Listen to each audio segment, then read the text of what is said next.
You are now listening to the sound of sanity. This sound will continue for the duration of the program.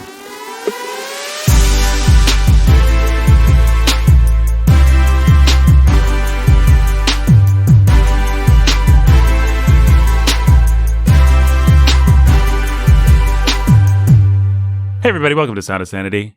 My name is Alexander Hamilton. My name is... I'm not even going to try and do that. My name is Nathan, your humble and obedient host.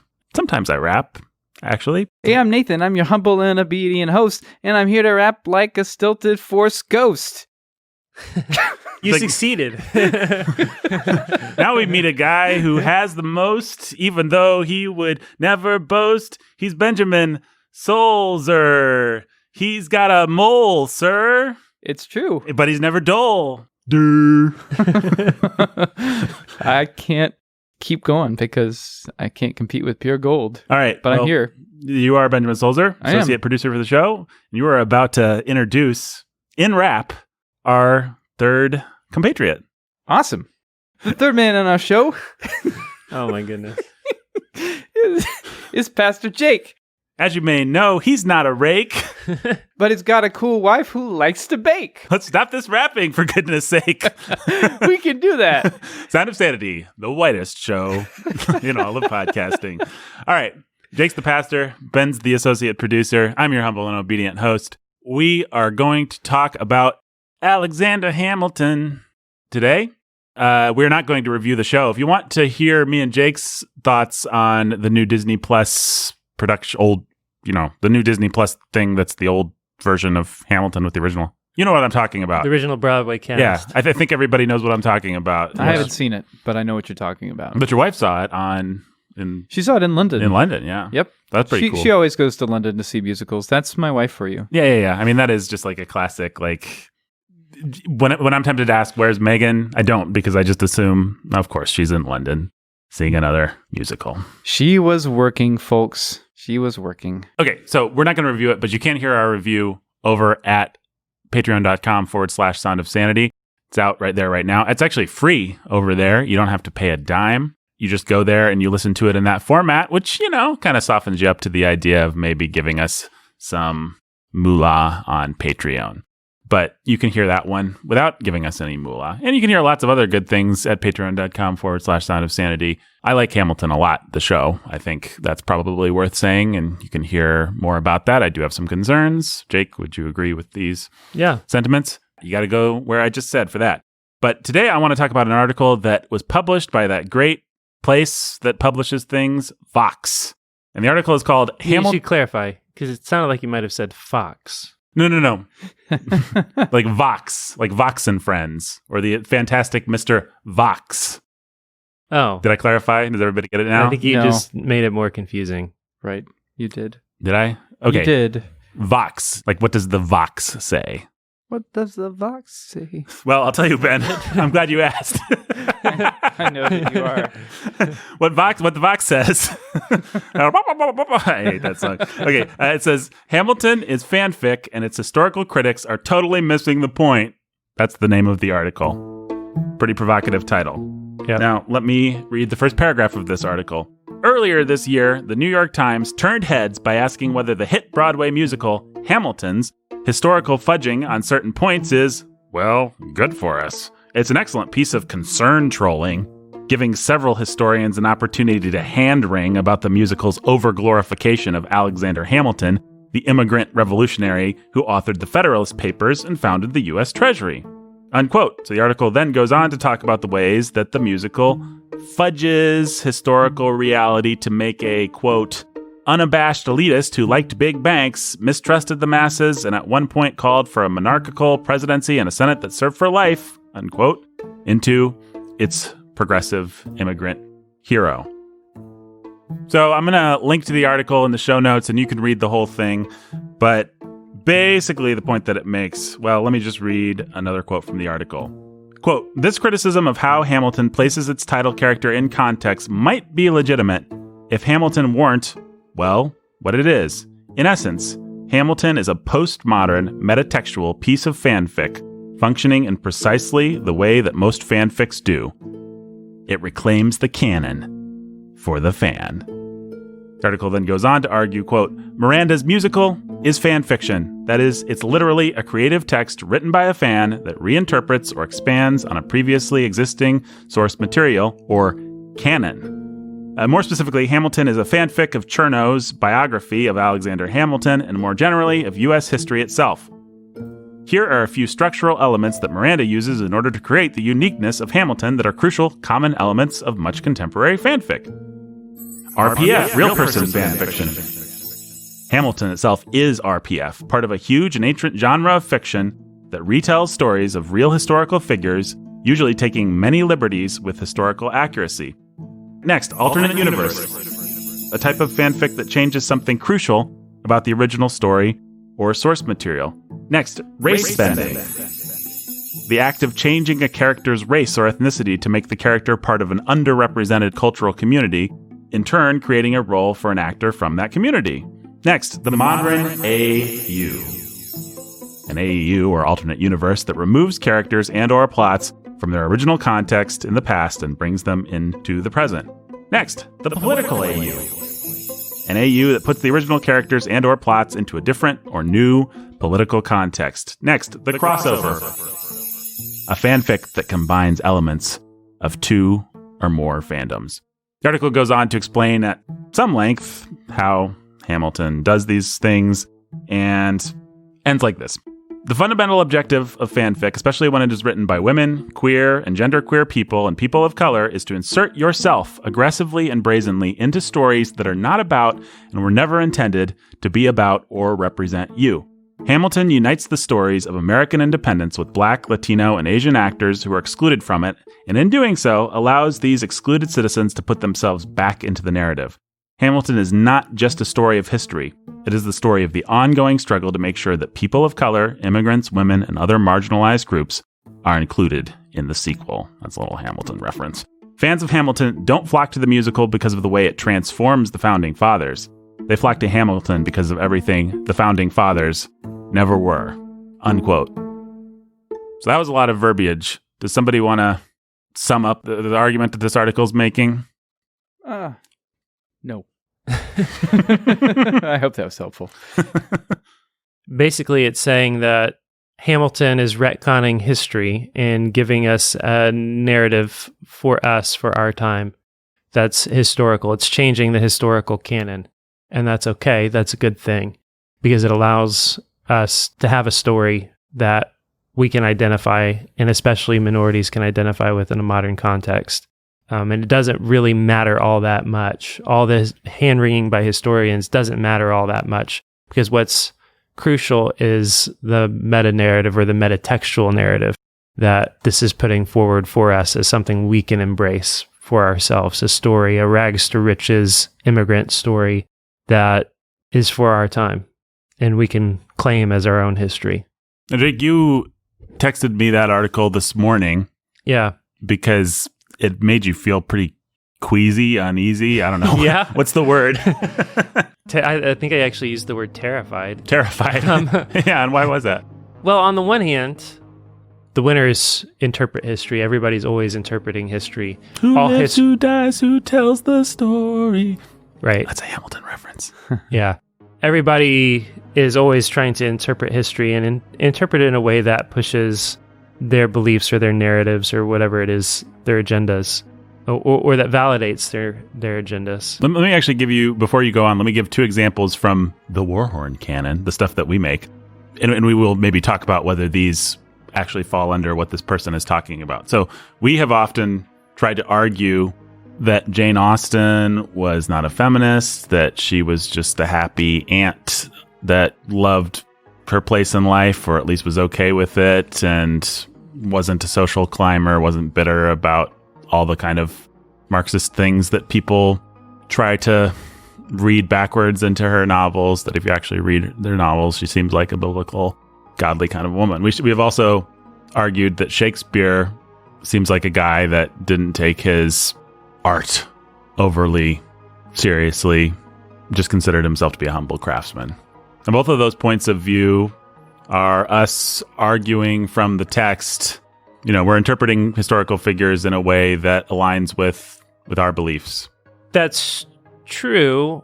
We're also fighting against a whole bunch of people that are trying to reinterpret historical facts to push their own agendas of feminism and Marxism and appropriate people like Jane Austen and whoever else for their own purposes. The real issue is whether or not we're going to actually deal with the facts, though. Right. That's the issue. And so we actually aren't doing this. Mm-hmm. We don't do what the Vox article says. Because the Vox article says we should do, or that Hamilton does and is cool with, it just erases facts, rewrites facts, or whatever to construct a narrative that supports its agenda. That's not what historians do, and it's not what we do when we make our arguments about Austen. We at least acknowledge we have to reckon with the facts. If we found out... And if we found... Well, we think the facts support our version of Austen. Mm-hmm. We're not just papering over facts. If new letters came to light where Austen was like, the patriarchy blows, then we'd be like, oh, well... Guess we were wrong about that. But the fact is, Alexander Hamilton was an orphan nobody from nowhere who was therefore elitist, who was therefore all this other stuff. They make him into like a pro-immigration, proto-abolitionist. The man traded in slaves. Right. He married the wealthiest slaveholder in New York, his daughter. He was all about advancing his own career and taking advantage of, he had nothing, so he wooed his way and married his way into a wealthy family. He was a reacher, and he was actually pretty anti-immigration. Okay, you can go and listen to what we said about Hamilton. I don't necessarily mind what Miranda did with the musical, but if we're going to then turn and say that actually what we need to do is rewrite history and rewrite the facts of history in order to construct narratives for ourselves, we're going to rewrite the historical canons and change the facts to fit a narrative that suits us. So that's pretty scary. What I think Lin-Manuel Miranda would probably say, what I've seen him say is, yeah, I had to be selective because I'm trying to condense a bunch of history into a 2.5-hour musical. We can argue over whether I got it right, but I was trying to get it right. And then the New York Times comes back and says, well, we gathered a bunch of historians and you got it wrong. And then Miranda comes back and says, well, actually, look at this and this and this. And then this guy says, gentlemen. Exactly. You're asking the wrong question. Right. Actually, let's just... What's the story that we need for a time like today? Is this the story that we need? Is this the history that we want to have? And if it's the history that we want to have, then why can't we just have it? That would be because it's a false history and it's lying. What you're doing is you're making space for the kind of thing that, when the communist revolution happened in Russia, they renamed their cities. Everything became Leningrad and Stalingrad, and the history of Russia became communist fan fiction. The history of Germany became Nazi fan fiction. China. The history of China becomes communist fan fiction. That's just that is part of how they went, is they just changed the facts of history. The devil's advocate alarm is going off. Oh. That's part of the show where somebody has to play the devil's advocate and argue against the point we've been making. Let me just make this is not going to be like a supreme devil's advocate argument. I'll just say that off the bat. But let me just come back at you a little bit, Jake. The people that you would ally yourself with, Jake, the conservatives, the right-wingers. I don't ally myself with right-wingers. Okay, well, the other side of the okay, we'll take Jake out of it. Ben.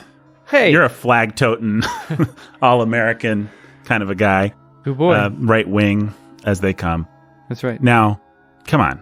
I mean, have you seen Gone with the Wind? That was the most popular cultural event. It was the Hamilton of its time, times 20, way more popular than Hamilton was. Everybody read Gone with the Wind. Everybody saw Gone with the Wind. And it presents this bogus version of a glorious South where there's these black mammy characters. There's no other word for it.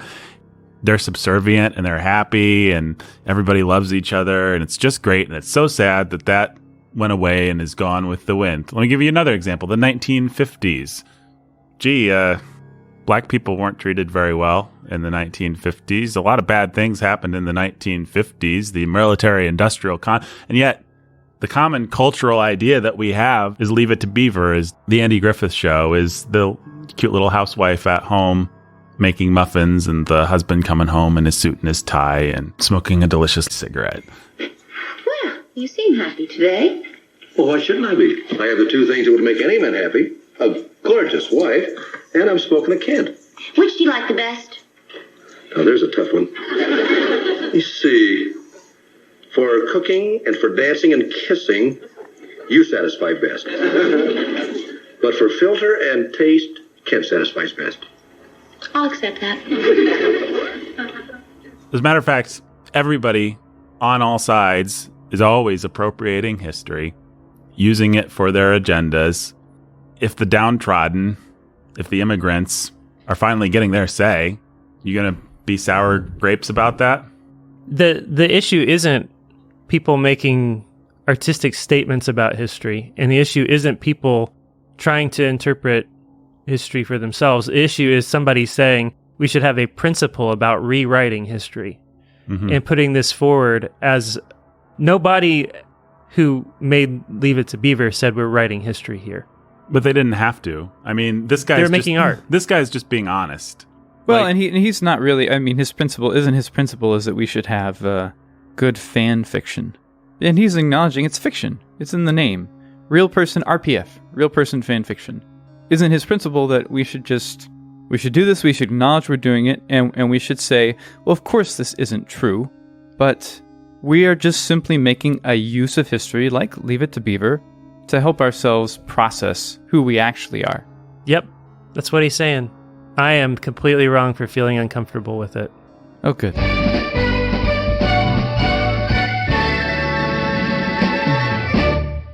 And that concludes my devil's arguments. I hope too. And Ben's devil's arguments. Yeah. Ben is like that's more like it. The Madison to my Jefferson. I guess. Or that's something true. like that. That's pretty cool, actually.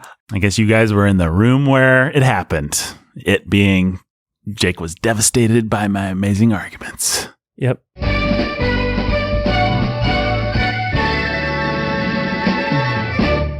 The question isn't whether or not we're going to interpret the facts, or the facts are going to be interpreted, and the facts are going to be interpreted by people who have biases. The question is, are we going to actually interpret the facts, or are we just going to write the facts out of history? Are we going to change the facts? Are we going to ignore what's convenient and not? Or are we going to assume the righteousness of our point of view and therefore lop off every aspect of history that simply doesn't validate us in our self-righteousness? And to the degree that you wanted to say in your devil's advocacy segment, that's what everybody does, well then garbage. I reject that premise. That is not what everybody does. 2, it is what some people do, and they're wrong for it, and it doesn't matter what side of the political spectrum they're on. When you reinterpret, that is actually what we are not doing, what these people are doing when we argue about Jane Austen and Shakespeare.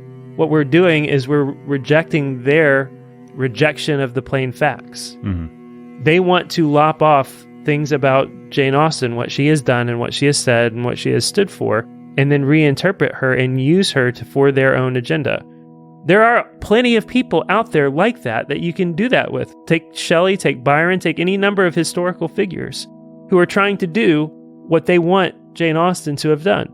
But you actually have to pervert the facts with Austen to make that the case. That's our contention. What we're not doing is saying, actually, Shelley and Byron were great righteous people who had good agendas, and here's how we can prove it, while we conveniently ignore or simply say, who cares what they were actually like? This is what we want them to be like. Yeah, and then so that's answer number 1 to the devil. I want to answer Ben's devil real quick, because Ben's devil said, well, we all know it's fiction, right? So what's the problem? Yep. No, we don't. I mean, a lot of kids are learning about the Founding Fathers for the first time through Hamilton. And I'm not saying that you can't take dramatic license. I'm not saying you can't take dramatic liberties. I'm not saying you can't condense, change. I'm not saying you can't do all kinds of things artistically. That's not what we're talking about today. What I am saying is that someone who undertakes to write something called Hamilton that tells the story of Alexander Hamilton has a responsibility to be responsible. I like that, Ben. They have a responsibility to be responsible. That's a great sentence. They should do it responsibly. Now, there's a responsible way to condense, to change. We can at least have that argument. To fill in details. To fill in details. I mean, if you want to take an example from the show, they streamline Burr and Hamilton's relationship to make it more dramatically exciting. They're in parallel, and they're the same person. We're not so different, you and I. Yeah, they keep crossing paths more than I assume they really did. I don't actually know for a fact that they didn't, but they probably weren't the always. lives weren't that intertwined. They weren't always interpreting each other Yep. against each other. Yep. Having said that, it's a really nice handle for understanding both men. It's a great way to have a through line for the story of Alexander Hamilton, where Burr functions as a counterpoint and often as the narrator. You have a responsibility. I'm just going to stick with it. You have a responsibility to be responsible as you make your art. You also have a responsibility to be responsible as you consume art.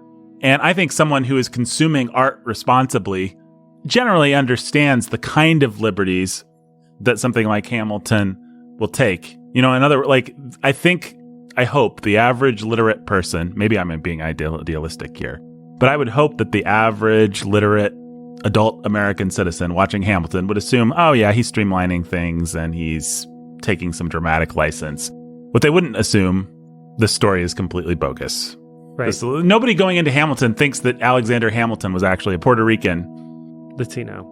They do, walking out of the show, think that he was an immigrant. Think that, so we can have a big, long argument about how responsible how responsible his parents were when they named him that name. We can have a big, long argument about how responsible he is and whether he gets it right and whether he's handling this in a mature way, in a way that's godly. I don't want to have that conversation today. What I want to assert is simply that that he has a responsibility to handle this material in a way that doesn't lie to people. People can get really twisted up about, is taking dramatic license lying? Well, okay, we can have those discussions, but the only thing I want to say is we need to start with an assumption that we should have those discussions, which this Vox article guy is just like, we don't have to. Doesn't matter. Not a big deal. When Shakespeare wrote Richard III, it actually does matter whether the real Richard III was as much of a jerk as the Richard III that Shakespeare wrote. It matters how much of that is propaganda. It doesn't matter that much to me at this point. Right. 400 years on and not really caring about the War of the Roses all that much, or having it. Needing any reason to validate the line and rule of the Tudors. Right. Not that relevant today. Not that relevant today. But it should at least give me 5 seconds pause if I find out that Richard III was a pretty great guy and Shakespeare needed to turn him into a villain for the propaganda that was necessary at the time. These are the kinds of discussions we should be having. These are the places where we should be making stands as we interpret our art and as we consume it. But this guy just wants to do away with, it's really snobby. He wants to do away with basically 4,000 years of people interacting with plays and having these discussions and just say, actually, it doesn't matter that much. You can just do whatever you want. Yeah, well, actually, at the end of the day, he almost kind of comes to a place where we have a responsibility to reinterpret. That's the really pernicious part. Yeah, we should, it's basically in the ways that he tries to make space for, he's asserting more for Hamilton than I think Miranda intended. In doing so, asserting the right and responsibility of artists to do this exact sort of thing. Let's rewrite our history. Let's rewrite the canon for the fan, which is just to say, let's give ourselves the history that we wish we had. Right. Let's give ourselves the historical figures that we wish we had, that we wanted to have. Let's be okay with that. Let's be revisionistic. And let's not get our panties in a wad about people who are being revisionistic. They're doing work that is meant to create space for us today. Right. Well, by the way, I don't think it's right when people have this kind of presumption when it comes to the canon of purely fictional works. I mean, there's something very arrogant, anti-authoritarian, and mean and little about the fans who think that they just own Star Wars and it needs to be what they want it to be and it needs to reflect their interests. It's like, actually, George Lucas made it. It's his. Yeah. And does George Lucas have a responsibility to you, the fans? Yes, he does. But it's a two-way street. It doesn't just belong to you because you happen to like something doesn't mean that it's yours. In that sense, I mean, even, we're later today, we're reading through Trevorrow's Duel of the Fates. Yeah. For a behind-the-scenes thing. And I know I'm going to come away when I finally finished it. Pretty sure, unless he wrecks the ending, which there are all kinds of ways to wreck the ending, but I'm pretty sure I'm going to come away saying, this is my third movie. This is my Star Wars. This is my fanfic ending here. Mm-hmm. Or probably I won't say that. Probably I'll say, well, at least it's better than Rise of Skywalker. Yeah, not a hard thing to say. At the end of the day, the only reason we're going to be saying that is because there is a canonical ending that we don't like. What we can't do is pretend like that canonical ending isn't the real ending. Right. If we had $200 million, we could make our own space opera. But the fact is, they gave it to Kathleen Kennedy. We may not love that. For better or worse, it's the way it is. And that's what we have to deal with. Right. And so these people that get mad about, like, release this, like, okay, fine, you want the Snyder Cut? Great, you can lobby for it. It's a free country. But the people that were actually angry, like, and there were many of them, some of you probably, you know, like, I am being denied my right because the studio is keeping the Snyder Cut away from me. It's like, no, you're not.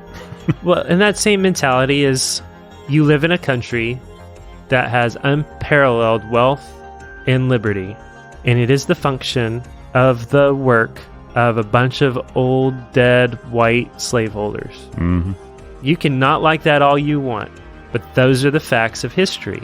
You don't get to change the facts of history, and you ought to be awfully careful about using the hard-fought, hard-won liberties and wealth and prosperity that you enjoy to attack the men that gave it to you for their cultural blindness without taking a look in the mirror and being sure you don't have a great big log sticking out of your own eye. Which isn't to say that they didn't have cultural blindnesses and sins that were very real and very wicked and very wrong. Just you have to have enough perspective about yourself and your own sin and about the grand scope of history and where we have come from to have a little humility when you see people who have done great things and still been sinners. Well, what a great thing. Mm-hmm. Here's a historical narrative for you. These men who were slaveholders and dealt in the slave trade, a wicked thing, managed to do something really great in spite of all of that. Maybe we can learn from them and aspire to do something great in our time, despite our sins and cultural wickednesses and blindnesses. Which is, by the way, the thing that is really inspirational about watching Hamilton. Whatever else you want to say about it, he does a pretty good job of portraying these guys as weak, broken people who were just trying to do something. Yeah, and who didn't even really know what they were doing. Mm-hmm. He doesn't make any bones about the fact that Hamilton wanted lifetime Senate seats and lifetime presidencies. Like, Hamilton didn't know what he was doing. He was just... They were all making it up, is what he basically says. He's they're all throwing ideas out there. The one guy that emerges as the villain of the show, or at least the anti-hero, is Aaron Burr, and it's precisely because he refuses to just throw paint at the wall and see what sticks. Yeah. He's not going to throw away his shot. He's not going to take any shots. No, he wants to wait for the dust to settle, and Lin-Manuel Miranda is saying the dust has never settled. For 200 years, the dust hasn't settled. And so you got to throw in. You got to take risks. Yeah. Well, and I just think for all the people out there, I know we've said this before, but, learn the lesson of that malicious turf, J.K. Rowling. When you empower the mob, eventually the mob might come for you. Maybe one day you'll find that your values don't ally with the groupthink that's out there.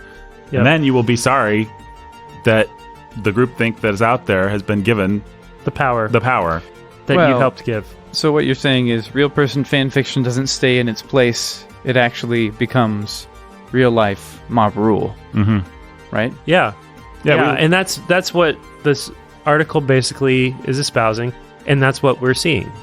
And I don't want to have an argument about statues and Confederate statues versus non-Confederate statues or any other statues out there. No, but if that's not an example of fan fiction, let's just rewrite history. Yeah. To bring it into line with our values. So we don't have to remember things that we hate anymore.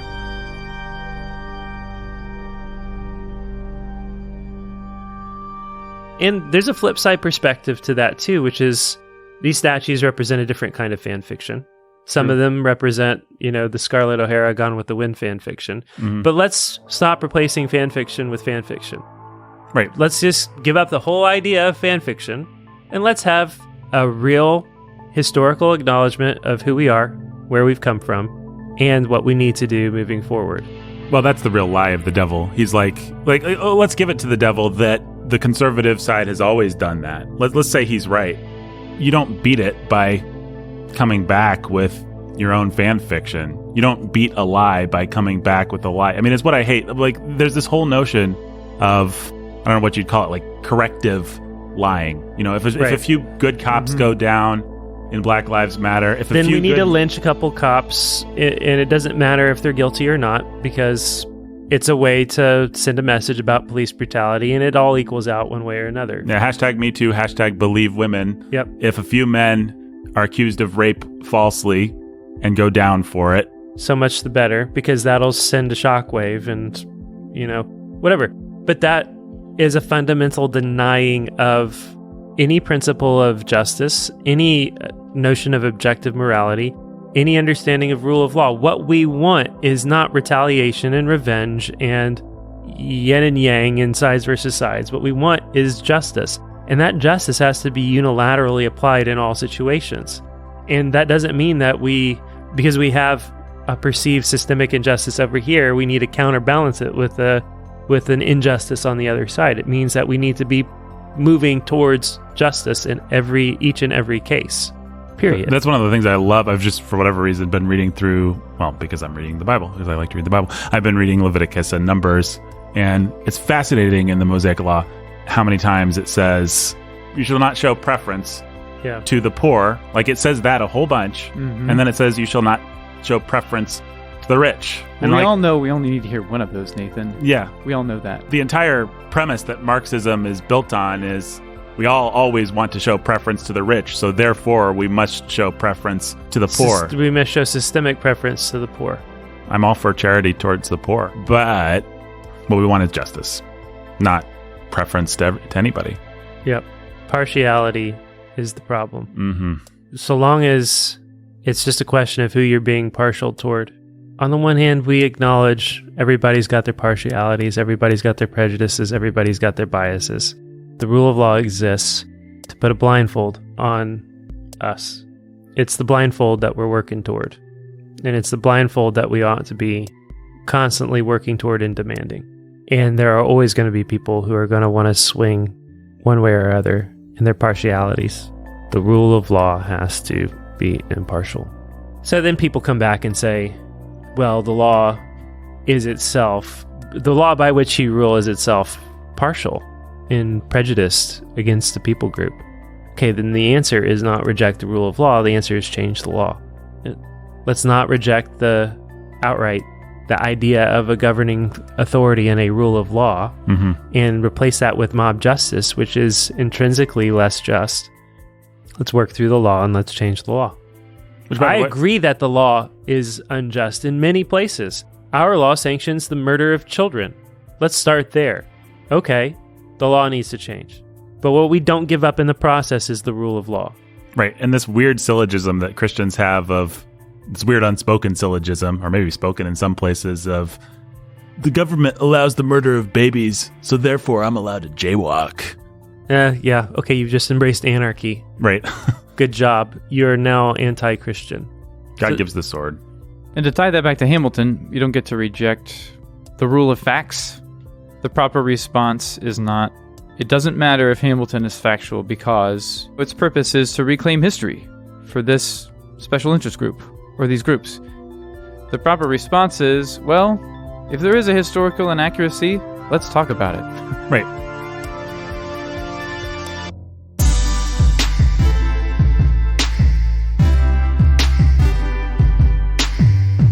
Sound of Sanity today, produced by me, executive produced by Jake and me, associate produced by Ben.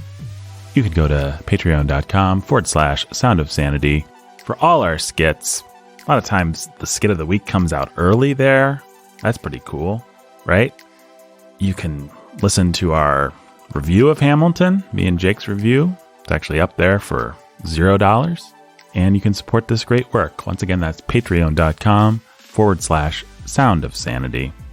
Also, check out our Instagram page @Sound of Sanity. and our Twitter page @Warhorn Media. Until next time. Stay sane.